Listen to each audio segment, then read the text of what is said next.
আবু হুরায়রা রাদিয়াল্লাহু তাআলা আনহু বর্ণনা করেছেন যে নবী করিম সাল্লাল্লাহু আলাইহি সাল্লাম আমাদেরকে সতর্ক করেছেন, গোটা জাতিকে, তার উম্মতকে সতর্ক করে তিনি বলেছেন, এই যে তানিবু আস-সাবআল মুবিকাত, তোমরা 7টি ধ্বংসাত্মক অপরাধ এবং মহাপাপ থেকে বিশেষভাবে সতর্ক থাকবে, বেঁচে থাকবে, বিরত থাকবে। কোনো অবস্থাতেই এই অপরাধগুলো যেন তোমাদেরকে স্পর্শ না করে, এগুলোতে যেন তোমরা লিপ্ত না হও, এই ব্যাপারে তোমরা সাবধান থাকবে এবং এগুলো থেকে দূরে থাকবে, যতজন দূরে থাকবে।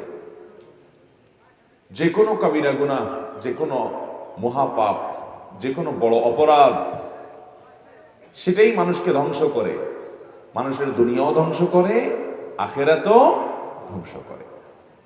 মুহতারাম হাজরিন, এই কাবিরা গুনাহগুলোর ভিতর আবার 7টি বিশেষ কাবিরা গুনাহ আছে।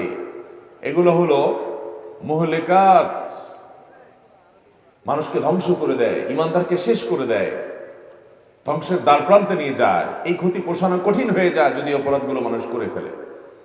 এগুলো থেকে বিশেষভাবে বাঁচার জন্য আমাদের নবী করিম সাল্লাল্লাহু আলাইহি সাল্লাম আমাদেরকে সতর্ক করেছেন। ভাইরা আমার, আখিরাতের অনন্তকালের যে যাত্রা, যে যাত্রার শুরু আছে শেষ নাই, যে যাত্রা থেকে আর দুনিয়াতে ফেরত আসার কোনো সুযোগ নাই, সেই যাত্রায় আমাদেরকে কোন বিষয়টি শেষ করবে, ধ্বংস করবে, সেগুলো সতর্ক করবার জন্যই আল্লাহ তাআলা তার রাসূলকে পাঠিয়েছেন। তিনি আমাদেরকে সাবধান করেছেন। নবী আলাইহিস সালাম বলেছেন, তোমাদের কোমর ধরে ধরে জাহান্নাম থেকে তোমাদেরকে বাঁচার জন্য আমি টানি, বাঁচানোর জন্য চেষ্টা করি, আমি সতর্ক করি। তোমরা লাফিয়ে লাফিয়ে জাহান্নামের দিকে যেতে চাও, প্রবৃত্তি মানুষকে সেদিকে নিয়ে যেতে চায়, শয়তান সেদিকে নিয়ে যেতে চায়, আর আমি তোমাদের কোমর ধরে ধরে তোমাদেরকে টানি, বাঁচানোর চেষ্টা করি জাহান্নাম থেকে। এটাই আমার ডিউটি। নবী রাসূলগণ সবার ডিউটি এটা ছিল, আমাদের নবীজি সাল্লাল্লাহু আলাইহি সাল্লামের ডিউটি এটা ছিল। তিনি সতর্ক করেছেন। জ্ঞানী এবং বুদ্ধিমান, সৌভাগ্যবান, কপালওয়ালা মানুষ তারা, যারা নবী করিম সাল্লাল্লাহু আলাইহি সাল্লামের এই পথ নির্দেশগুলোকে সিরিয়াসলি নিয়েছেন, এগুলোকে গায়ে মেখেছেন, এগুলোকে আমল করেছেন, নিজের জীবনকে সেভাবে সাজিয়েছেন। আল্লাহ তাআলা আমাদেরকে সেই সৌভাগ্যবান মানুষের কাতারে শামিল হয়ে প্রিয় নবী সাল্লাল্লাহু আলাইহি সাল্লামের প্রতিটি আদেশ নিষেধকে জীবনের সর্বোচ্চ গুরুত্ব দিয়ে আমল করার তৌফিক দান করুন। মুহতারাম হাজরিন, নবী করিম সাল্লাল্লাহু আলাইহি সাল্লাম যে 7টি ধ্বংসাত্মক মহাপাপ এবং অপরাধ থেকে বিশেষভাবে সতর্ক করেছেন, সেই 7টি ধ্বংসাত্মক বিষয় ছাড়াও আরো বহু অপরাধ আছে যেগুলো কাবিরা গুনাহ, সেগুলো থেকেও বেঁচে থাকতে হবে, কারণ এগুলো আমাদেরকে জাহান্নামে নিয়ে যাবে। তবে এই 7টি ধ্বংসাত্মক বিষয়, কাবিরা গুনাহগুলোর ভিতর আবার মহা কাবিরা গুনাহ, মহাপাপের মধ্যে আবার বড় মহাপাপ, ভয়াবহ মহাপাপ, ভয়াবহ কাবিরা গুনাহ, এগুলোর উপরে আমাদেরকে সাবধান হতে হবে। নবী সাল্লাল্লাহু আলাইহি সাল্লাম যখন সাহাবীদেরকে বলেছেন, এই যে তানিবু আস-সাবআল মুবিকাত, তোমরা মানুষকে ধ্বংস করে দেয় এরকম মুবিকাত, মুহলিকাত, ধ্বংসকারী, ইমানদারের ইমান আমল বিধ্বংসী 7টি কাজ থেকে বেঁচে থাকো, খারাপ কাজ, গুনাহ থেকে বেঁচে থাকো। ক্বালু ইয়া রাসূলুল্লাহি ওয়া মা হুম, সাহাবীরা বললেন, হে আল্লাহর রাসূল, সেই 7টা ধ্বংসাত্মক বিধ্বংসী অপরাধ কি কি আমাদেরকে বলুন। নবী করিম সাল্লাল্লাহু আলাইহি সাল্লাম তখন সেই 7টি অপরাধের কথা বলেছেন। আমি বিস্তারিত ব্যাখ্যা যাব না। নাম্বার 1, আশ-শিরকু বিল্লাহ, আল্লাহর সঙ্গে শরীক সাব্যস্ত করা। আল্লাহর সাথে কি সাব্যস্ত করা? শরীক সাব্যস্ত করা। আল্লাহর সাথে যদি কেউ শরীক সাব্যস্ত করে, পার্টনার সাব্যস্ত করে, তাহলে এই বদামলটি মানুষকে সবচেয়ে বেশি শেষ করে দেয়, সবচেয়ে বেশি ধ্বংস করে দেয়। যত আমল আপনার, যত নেক আমল, যত সওয়াব, তেলাওয়াত, জিকির, নামাজ, রোজা, দান, সাদাকা, মুহূর্তের মধ্যে নিমিষেই ধ্বংস হয়ে যাবে, ডিলেট হয়ে যাবে, পুরো প্রোফাইল পরিষ্কার হয়ে শেষ হয়ে যাবে সকল ভালো কাজ, শুধু যদি শিরকের অপরাধে আপনি লিপ্ত হন। আল্লাহ রাব্বুল আলামিন কোরআনে কারীমে বলেছেন, লাকাদ উহিয়া ইলাইকা ওয়া ইলাল লাযীনা মিন ক্বাবলিক লাইন আশরাকতা লায়াহবাতান্না আমালুক ওয়া লাতাকুনান্না মিনাল খাসিরিন। প্রিয় নবী সাল্লাল্লাহু আলাইহি ওয়াসাল্লামকে আল্লাহ বলেছেন যে, হে রাসূল, আপনার উপর এবং আপনার আগে যত নবী রাসূল দুনিয়াতে এসেছে সবার উপর আল্লাহর পক্ষ থেকে একটা কমন অর্ডার ছিল, সবার প্রতি একটা কমন নির্দেশ ছিল যে আপনি নবী হয়ে রসুল হয়ে যদি শিরিক করেন, শিরকের অপরাধটা যদি আপনি করেন, লা ইয়াহবাতান্না আমালু। আরবি গ্রামারের ছাত্ররা জানেন লা ইয়াহবাতান্না, লামে তাকিদ নুনে তাকিদ সাকিলা বলা হয় আরবি গ্রামারের ভাষায়। অর্থাৎ এখানে আল্লাহ রাব্বুল আলামিন তিনটা তাকিদ দিয়েছেন, একটা লাম, একটা নুন, আবার নুনের মধ্যে আবার ডাবল নুন। এই তাকিদ গুলো দিয়ে, লাম দিয়ে, নুন সাকিলা দিয়ে, এই উভয় রকমের তাকিদ দিয়ে আল্লাহ তাআলা বলছেন যদি আপনি শিরকে লিপ্ত হন। নবী হওয়ার পরে আমাদের নবীজি সাল্লাল্লাহু আলাইহি সাল্লামকে বলতেছেন আমরা কোথায়, ওনাকে আল্লাহ বলতেছেন আপনি যদি শিরক করেন, লাইন আশরাকতা, এটা শুধু আপনার বেলায় না, সকল নবী রাসূলকে আমি বলে দিয়েছি, যদি শিরক করেন আপনি নিজে, লা ইয়াহবাতান্না আমালুক, তাহলে আপনার আমল, আপনার কর্ম, যত ভালো কাজ করেছেন এগুলো অবশ্যই অবশ্যই বরবাদ হয়ে যাবে, শেষ হয়ে যাবে, নষ্ট হয়ে যাবে, ধ্বংস হয়ে যাবে, কোনো আমল আর থাকবে না, সব বরবাদ হয়ে যাবে। শুধু শিরকের অপরাধ করলে নিমিষের শিরক আপনার সকল আমল বরবাদ করে দেওয়ার জন্য যথেষ্ট হবে। এবং ওয়ালা তাকুনান্না মিনাল খাসিরিন, আপনি হয়ে যাবেন ক্ষতিগ্রস্ত, সব হারিয়ে নিঃস্ব হয়ে যাবেন যদি আপনি শিরকের অপরাধ করেন। মুহতারাম হাজিরিন, আমাদের মুসলমানদের মধ্যে অনেক মুসলমান আছেন যে এরকম শিরকে লিপ্ত হয়ে তার সকল আমল বরবাদ করে ফেলেন। আপনি কোনো কবরে, কোনো মাজারে, কোনো মৃত ব্যক্তির কাছে সন্তান প্রার্থনা করলেন, ব্যবসার উন্নতি চাইলেন, স্বামী স্ত্রীর দাম্পত্য জীবনের সুখ চাইলেন, এবং কোনো কবরে মাজারে গিয়ে সিজদা দিলেন, কপাল ঠুকলেন, তাকে আল্লাহর মতো করে আল্লাহর কাছে প্রার্থনা করতে হয় তার কাছে প্রার্থনা করলেন। এরকম যদি আপনি বড় শিরকে লিপ্ত হন, ইবাদত বন্দেগী শুরু করেন, সিজদা করা শুরু করেন, পূজা করা শুরু করেন, তার হাতে ক্ষমতা আছে, তিনি আপনাকে দিতে পারেন, সেই বিশ্বাস আপনি লালন করেন। হিন্দুদের বা অন্য ধর্মের মুশরিকদের যেরকম বিশ্বাস আছে যে বিভিন্ন দেবতায় তারা বিশ্বাস করে, এই সকল দুনিয়া থেকে চলে যাওয়া মৃত মানুষগুলোর হাতেও পাওয়ার আছে, তাদের কাছে চাইয়ে তাদের মাধ্যমে আল্লাহর কাছ থেকে নিবেন, এরকম যদি আপনি বড় শিরকের সংজ্ঞায় পড়ে এমন কাজে লিপ্ত হন, তাহলে সাথে সাথে আপনার সকল আমল বরবাদ হয়ে যাবে। এরকম কাজ করা মানুষ আমাদের সমাজে আছে না নাই?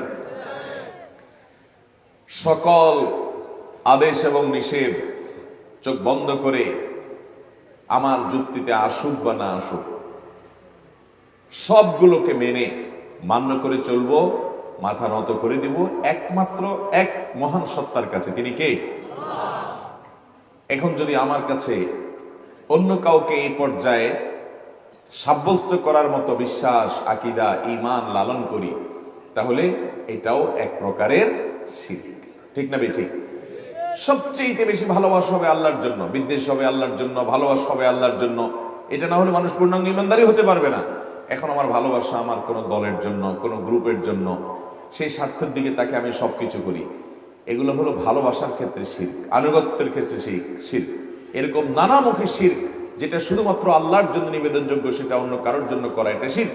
এই শিরকগুলো কখনো কখনো বড় শিরক হয়, ঈমান থেকে খারিজ করে দেয়, কখনো কখনো ছোট শিরক হয়, যেগুলো ভয়ঙ্কর এবং ঈমান বিধ্বংসী বিষয় হতে পারে, সেদিকে চলে যেতে পারে। এই জন্য শিরক থেকে বেঁচে থাকার চেষ্টা, নবী করিম সাল্লাল্লাহু আলাইহি ওয়াসাল্লাম বলেছেন 7টি ধ্বংসাত্মক বিষয় থেকে বেঁচে থাকো, তার ভিতরে প্রথমটি হলো শিরক। অতএব আমরা শিরক থেকে বেঁচে থাকার চেষ্টা করবো তো ইনশাআল্লাহ।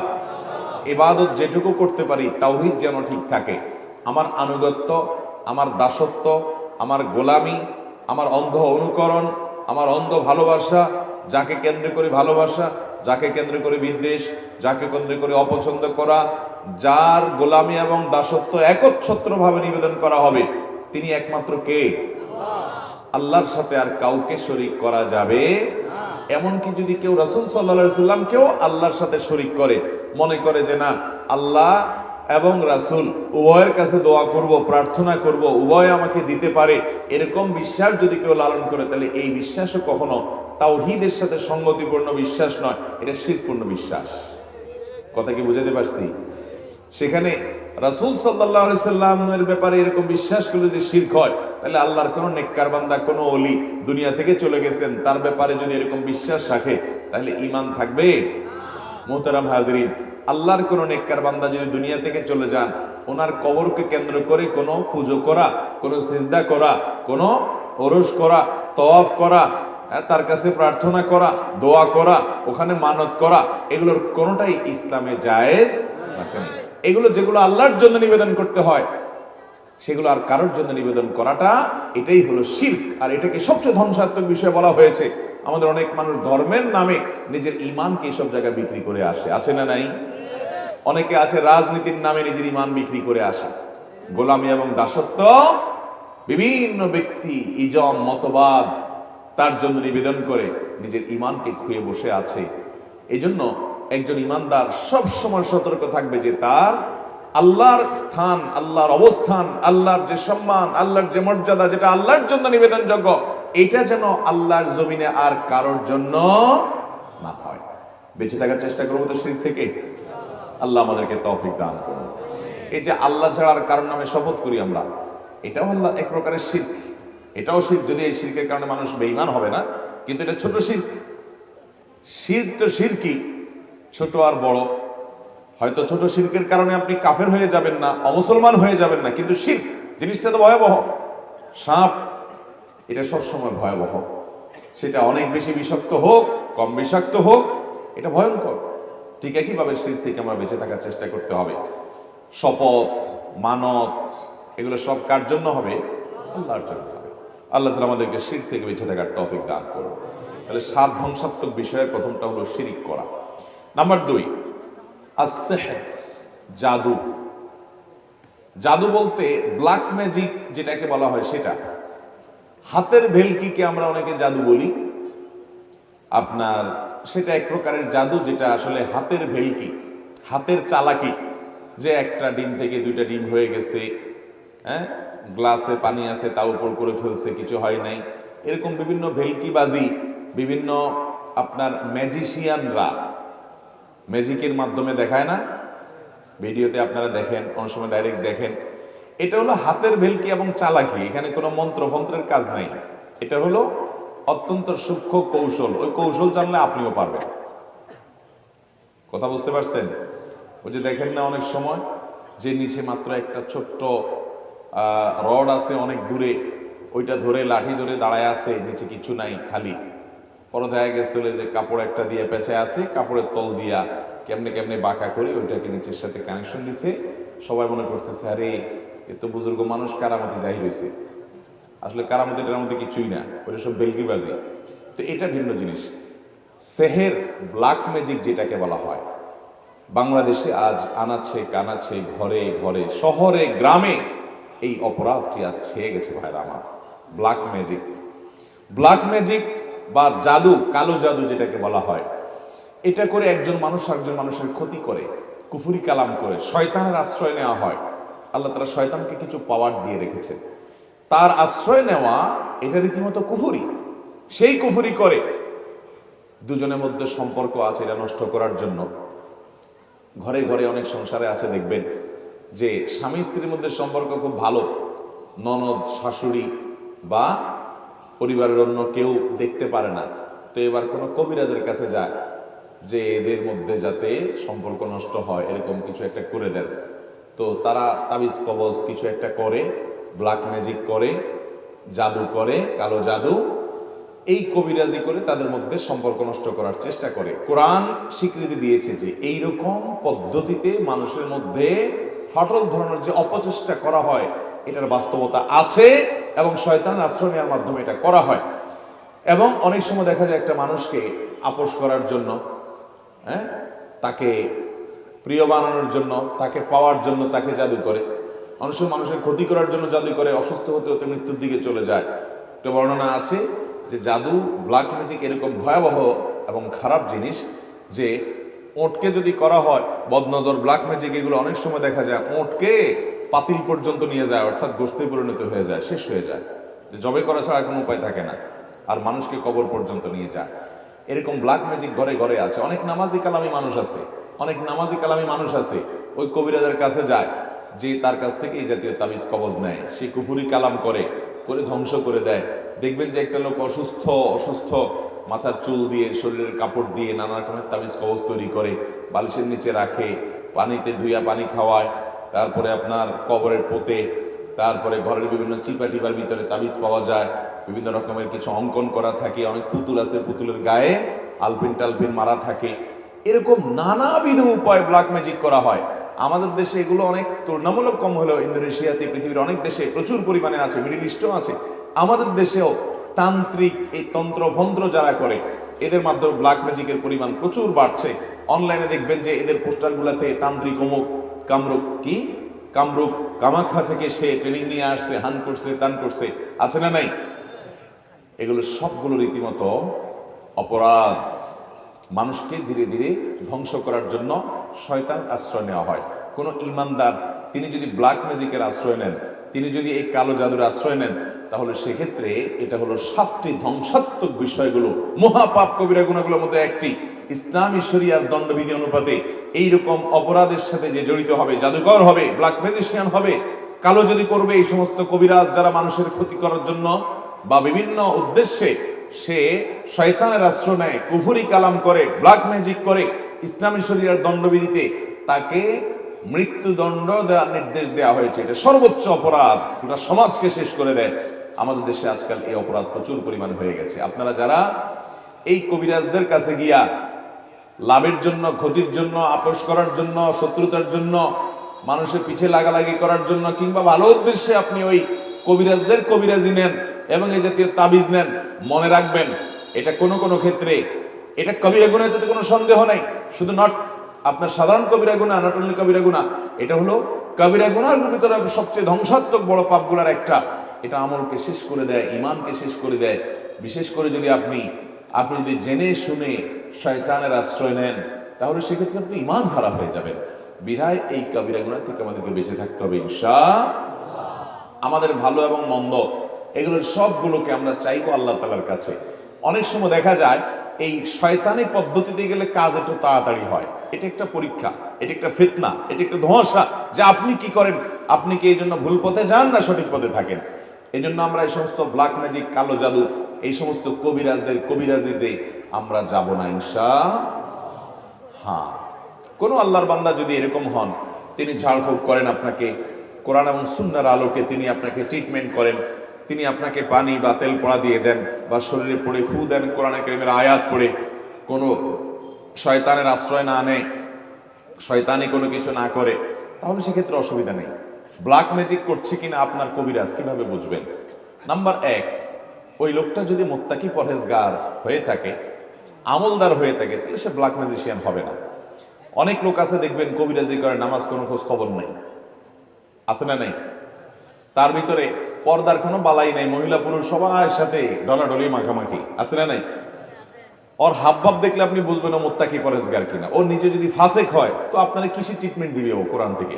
তাহলে এই লোকটা ব্ল্যাক ম্যাজিশিয়ান হওয়ার দিকে অনেক দূরে এগিয়ে যায়, যদি এটা দিয়ে পরিপূর্ণ নিরূপণ করা যায়। এটা একটা আলামত যে সে নিজে ফাসেক, হারাম হালাল বাজ বিচার করে না, নামাজ পড়ে না, পর্দা মানে না, এবং খারাপ টাইপের মানুষ নানা দিক থেকে কোরআনের আলোকে। নাম্বার 2, সে যদি আপনার বিভিন্ন রকমের দেখবেন যে আইটেম বলবে এবং ভবিষ্যৎ সম্পর্কে বলে দিবে, জিনদের সাহায্য নিবে, নিয়ে আপনাকে অনেক কিছু বলে দিবে, এটা হয়েছে, সেটা হয়েছে, অমুক জায়গা গেছে, তমুক জায়গা গেছে, হান করছে, তান করছে। নট অনলি দ্যাট, এটা শুধু না, আরো অনেক কাহিনী আছে। কালো ছাগল লাগবে, আপনার এত হাজার এত লাখ লাগবে, তারপরে আপনার ওই পুতুল আনবে, পুতুলের গায়ে আপনার আলপিন ঢুকাবে, তারপরে তালা মারবে, নানান কিচ্ছা কাহিনী করবে। এগুলো বেশিরভাগই ব্ল্যাক ম্যাজিক এবং ব্ল্যাক ম্যাজিকের দিকে নিয়ে যায়। অমুক পশুর রক্ত লাগবে, এত পশুর রক্ত লাগবে, ইত্যাদি ইত্যাদি। হ্যাঁ, কিছু আছে যেখানে খারাপ কিছুই নেই, কোরআনের আয়াত পাঠ করা হয়, হাদিসের দোয়া পাঠ করা হয়, সেটা পড়ে ফু দেওয়া হয়, এবং সে লোকটা নিজে মুত্তাকি পরহেজগার, কোনো খারাপ মানুষ না, তাহলে এখানে সুধারণা করতে পারেন। এই বিষয়গুলোকে নিরূপণ করা খুব কঠিন ভাইরা আমার। এই জন্য কোরআন থেকে ট্রিটমেন্ট নেওয়া এটা তো জায়েজ আছে, কিন্তু এটা করতে গিয়ে আপনি যেন কালো জাদু, ব্ল্যাক ম্যাজিকের, শয়তান আশ্রয়ের মুখে না পড়ে, এটা খেয়াল রাখতে হবে। আল্লাহ আমাদেরকে বেঁচে থাকার তৌফিক দান করুন ভাইরা আমার। তাহলে দ্বিতীয় ধ্বংসাত্মক অপরাধ হলো সেহের বা জাদু। এই জাদু করা যাবে না। জাদুকর জাদু করলে সে তো বটেই, এমনকি যে জাদুকরের কাছে যাবে, ওই রকম কবিরাজের কাছে যাবে, সেও গুনাহগার হবে এবং ধ্বংসাত্মক কবিরা গুনাহে লিপ্ত হবে। এটা তাকে কুফুরের দিকে নিয়ে যেতে পারে, সাবধান থাকতে হবে। নাম্বার 3, ওয়া কাতলুন নাফসিল্লাতী হারামাল্লাহু ইল্লা বিল হক, অন্যায়ভাবে কাউকে হত্যা করা, এটা হলো তৃতীয় ধ্বংসাত্মক বড় অপরাধ। রাজনৈতিক কারণে, সম্পদের কারণে, শত্রুতার কারণে নিজে হাতে গুন্ডা লাগায়া অন্যের মাধ্যমে টাকা পয়সা দিয়ে, এমনকি তার পেছনে তাবিজ কবজ, তারপরে কবিরাজকে দিয়ে ব্ল্যাক ম্যাজিক ট্যাজিক করিয়ে তাকে অসুস্থ বানিয়ে ফেলা, তাকে ধ্বংস করা, এটাও মানুষ হত্যা। এরকম মানুষ হত্যা করা, এটা হলো আল্লাহর জমিনের সবচেয়ে বড় ডেঞ্জারাস পাপগুলোর মধ্যে থেকে একটি। আমরা আজকাল এক প্রকারের মানুষ হত্যা অনেকেই করি, সেটা হলো নিজের গর্ভস্থ সন্তান যখন আপনি জন্ম নিয়ন্ত্রণ করতে চাচ্ছেন, কিন্তু সন্তান মায়ের গর্ভে চলে আসছে, আপনি যা মেডিসিন দিয়া আপনি সেটা শেষ করে ফেললেন, ধ্বংস করে দিলেন, ক্লিন করায় ফেললেন, অথবা অপারেশন করে বা বিভিন্ন রকমের ডাক্তারি যে উপায় আছে সেগুলোর মাধ্যমে আপনি গর্ভ পরিষ্কার করে ফেললেন, একটা ভ্রূণ হত্যা করলেন। বিশেষ করে যখন হার্টবিট চলে আসে, এরপর আপনি এই টাইপের কাজ করলেন, তখন এটা কিন্তু মানুষ হত্যা করা, কারণ ওইটাও একটা মানুষ। আমাদের দেশে এই রোগ আছে না নেই ভাইরা আমার? এটাও করা যাবে না, ধ্বংসাত্মক অপরাধগুলোর থেকে একটি। 4 নম্বর হলো আকলুর রিবা, সুদ খাওয়া। আছে না নাই? আল্লাহু আকবার। দোকানদারি করবেন সুদে লোন নিয়ে, বিদেশে গেলেন সুদের লোন নিয়ে, ব্যবসা বাণিজ্য বড় করলেন সুদের লোন নিয়ে, এরকম সুদের লোন নিয়ে ঘরে ঘরে আজকাল কাজ করার প্রবণতা আছে না নাই? গোটা পৃথিবীটাকে শয়তান তার এই শয়তানি সভ্যতায় সুদের উপরে দাঁড় করিয়েছে, প্রতিষ্ঠিত করেছে। অথচ এই সুদ, এটার বিরুদ্ধে আল্লাহ রাব্বুল আলামিন এমন কঠোর এবং সতর্ক বার্তা এত মারাত্মকভাবে দিয়েছেন যে অন্য কোনো অপরাধের ব্যাপারে এরকম সতর্ক করা হয়নি। ফাযানু বিহারবিন মিনাল্লাহি ওয়া রাসূলি, যারা সুদের কারবার করবা তারা আল্লাহ এবং তার রাসূলের বিরুদ্ধে যুদ্ধের অনুমতি নিয়ে রাখা, অর্থাৎ যুদ্ধের জন্য প্রস্তুত। এরকম ভয়াবহ অপরাধ। এই জন্য সুদের কারবার করে যদি 2-4 পয়সা কামানো, তো মনে রাখেন ওই পয়সাই আপনার জীবনকে মরার পরেরটা না, জীবন্ত জাহান্নাম করে দিবে। সুদে কখনো শান্তি আল্লাহ তাআলা রাখেন। ইমানদার হিসাবে এই সুদকে না করতে হবে এবং ইসলামী পদ্ধতিতে লোন লেনদেন করা, ব্যবসা বাণিজ্য এগুলো করতে হবে। এটা ধ্বংসাত্মক বিষয় 4 নম্বর। 5 নম্বর হলো আকলু মালিল ইয়াতিম, ইয়াতিমের সম্পদ ভক্ষণ করা। বহু চাচা আছে, বহু ভাই আছে যে ভাই মারা গেছে, ভাতিজাদের সম্পদ কিভাবে কুক্ষিগত করবে, কিভাবে মারিং কাটিং করবে।